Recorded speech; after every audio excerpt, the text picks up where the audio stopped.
Hello, everybody, and welcome to the Real Estate Daily with the House Heroes. My name is Troy, and every day we go over the news in the real estate, mortgage, and housing industry. Today, like no other, is a very popular day for news, so let's jump right into it. First bit of news is from CNBC, and this is from this morning. Fears of the Fed mistake grow as the week's anticipated interest rate hike looms. So I've been saying this now for the past 3 months, or ever since I've got this YouTube channel and I started working on it, that the Fed just fumbled this away. They should have been raising rates very softly and slowly in the fourth quarter of last year. Instead, they decided to talk about it and do nothing about it. And then it took them another entire quarter to get together and actually do the first rate. Then they hit the panic button. And so we've only gone through one rate. Imagine, we've talked about this for 6 months, and now they're slamming that panic button hard.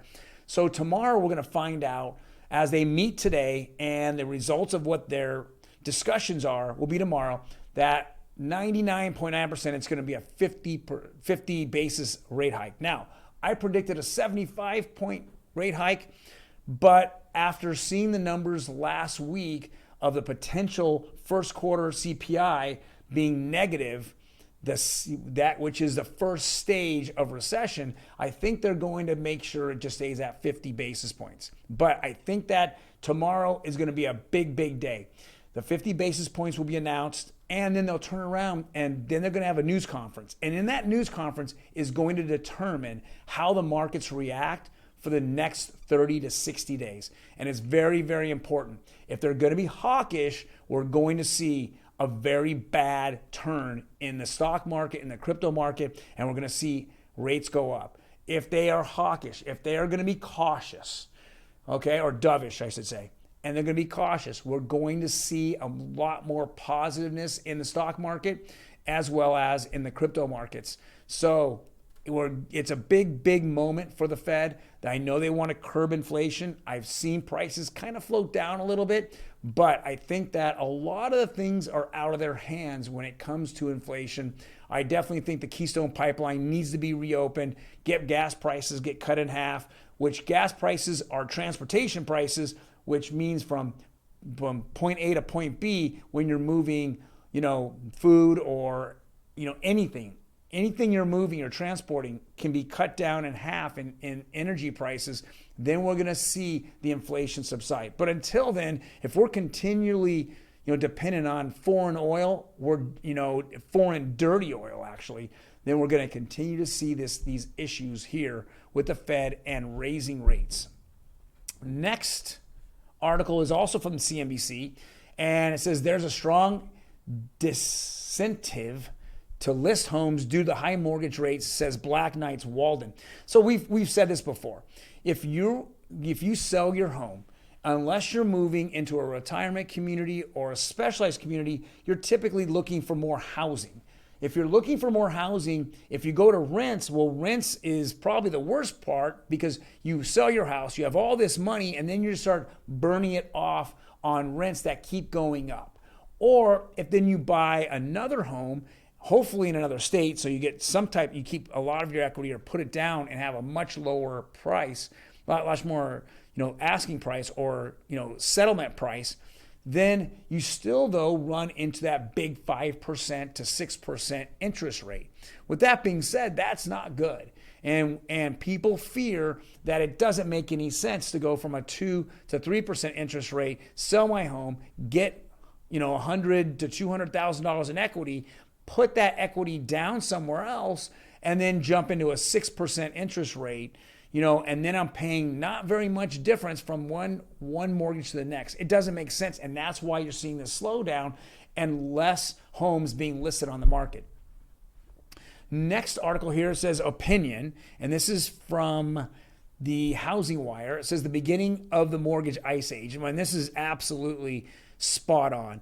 When you're looking at the refi market and it's not here whatsoever, and we're seeing a lot of layoffs in the industry from, processors and, underwriters, then this is what we're going through. We're just releasing the people that we brought on in the last couple of years. And most of these people actually work from home, which is very interesting.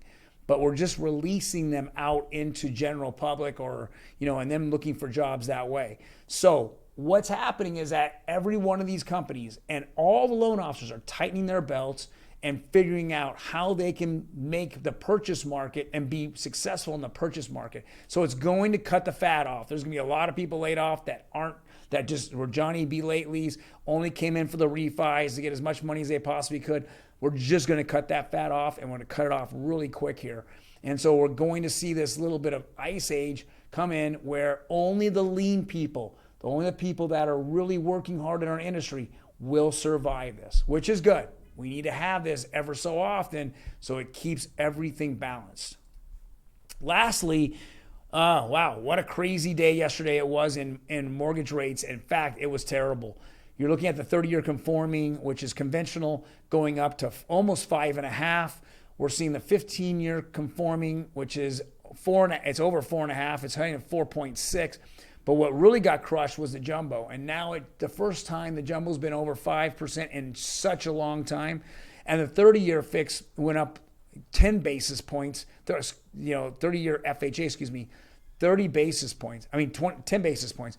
These are enormous jumps. It's the fear in the market of what the Fed's going to say, and they're already pricing in these very negative comments that are going to be said in the press conference after they raise rates tomorrow. So everyone's already anticipating, going forward into having another 50 basis points next month and another 50 basis points the month after. So June and July having more 50 basis points, pushing us closer and closer to 2%. So even though 2% doesn't sound like a lot, we've been too spoiled on having interest rates so low, if or almost at zero, and everyone using that money to invest in home or invest in, the stock market, the crypto markets, all the different markets. So this is why we're seeing all these big rate jumps. Everyone's a little bit scared. All these mortgage companies are a little scared. Well, guys, if you like the content that we've given out today, which is Tuesday the 3rd. Wow, I'm already jumping ahead. Hit the like button. If you want to know and get notified when we drop these videos, please hit that notify button and hit the subscribe button. As well as, if you have any comments, please leave it below. I have no problem answering any of your comments. Otherwise, be careful, be safe, and I will see you tomorrow.